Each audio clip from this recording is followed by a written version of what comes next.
Hello everybody, it's Nick here with Nick Tolman Music. Today we're going to go ahead and teach you how to play Shivers by Ed Sheeran.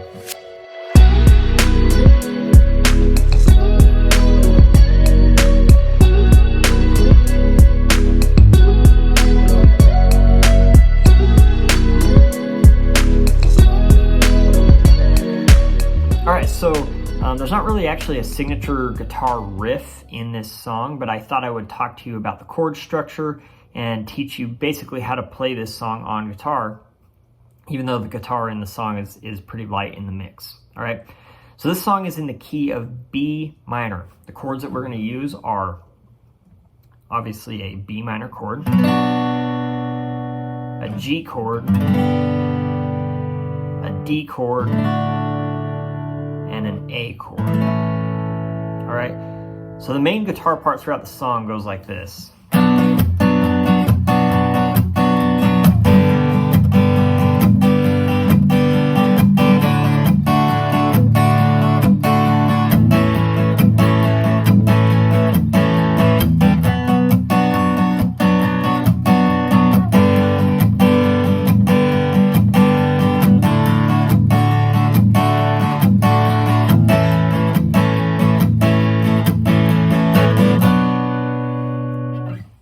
Right, and so that rhythmic pattern that you're hearing is basically this: 1 and 3 and 1 and 3 and 1 and 3 and 1 and 3 and. So if you want to practice kind of maybe saying that might help internalize it, right? If you have a beat going here, 1, 2, 3, 4, 1 and 3 and 1 and 3 and 1 and 3 and, right? That's kind of the idea. That's probably the trickiest thing about the whole thing, other than just making sure that you have these chord shapes under control. All right. Now, you could also play this song using power chords if you wanted to, which would basically just be like power chords on B, G, D, and A.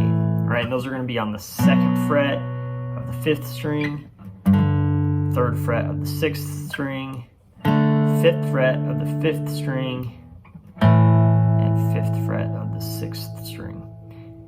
However, if you're just looking to play this song, you're by yourself, you're wanting to sing along with it or whatever, I would definitely recommend just filling out the actual chords for the song and doing the full chords. All right, so a B minor chord is going to be a bar chord here on the 2nd fret.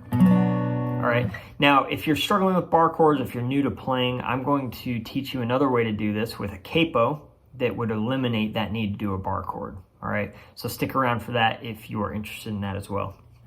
But basically what you're gonna do here is you're gonna do your B minor bar chord. So a bar chord based off of the 2nd fret of the 5th string. So your root is here, 2nd fret, 5th string.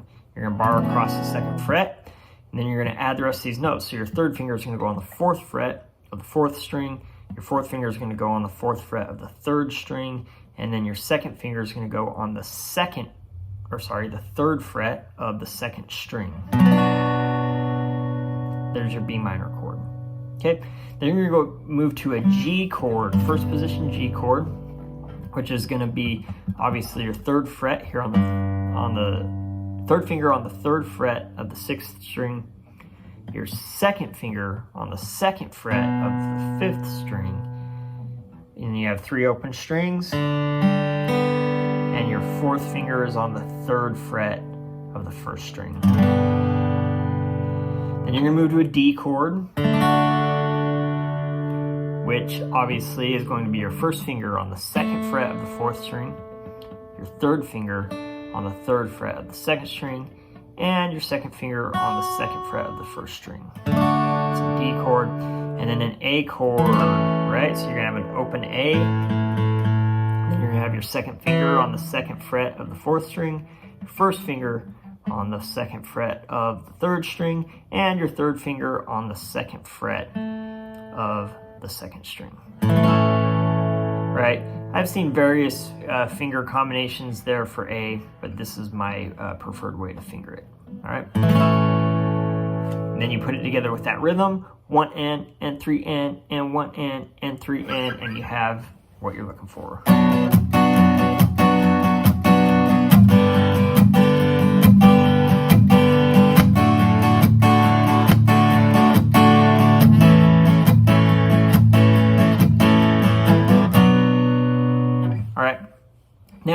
you probably noticed that there's that kind of riff going on in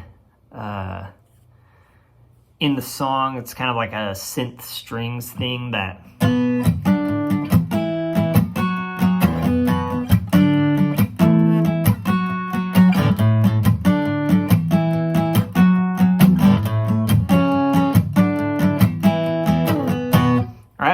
So basically what I'm doing there, obviously because that's not a guitar part, there's multiple ways that you could tackle that, but basically the notes for that are B, D, E, F sharp, and it does that twice, so it does that again, B, D, E, F sharp, and then it goes to A, D, E, F sharp, and then it goes to A, C sharp, D, E. All right. Now you could do that really in whatever octave you wanted, so you could do it here.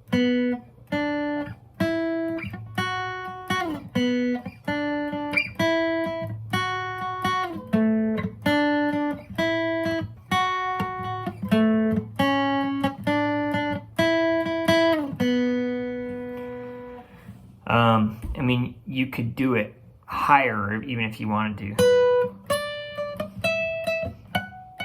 You know, you have some options there because really you're kind of making it up for guitar.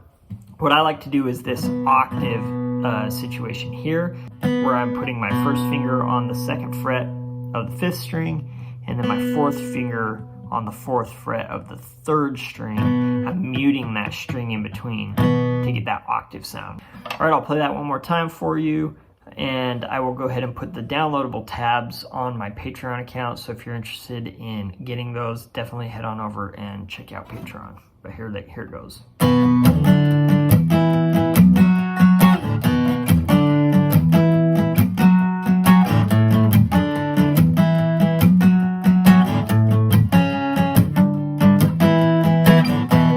Alright, so right at the beginning I mentioned that I would show you how to do this with a capo, just in case you were having a hard time with bar chords.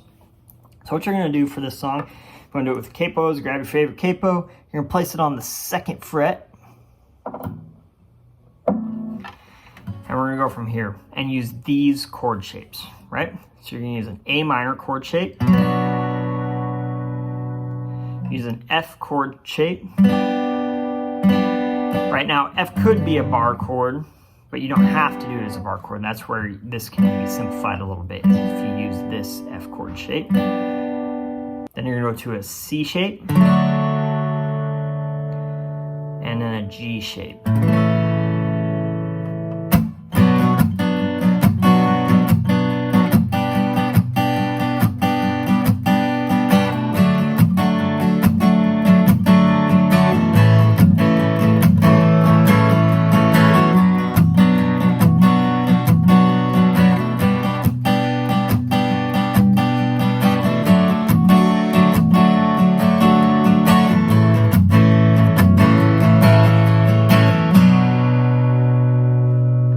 So there you go.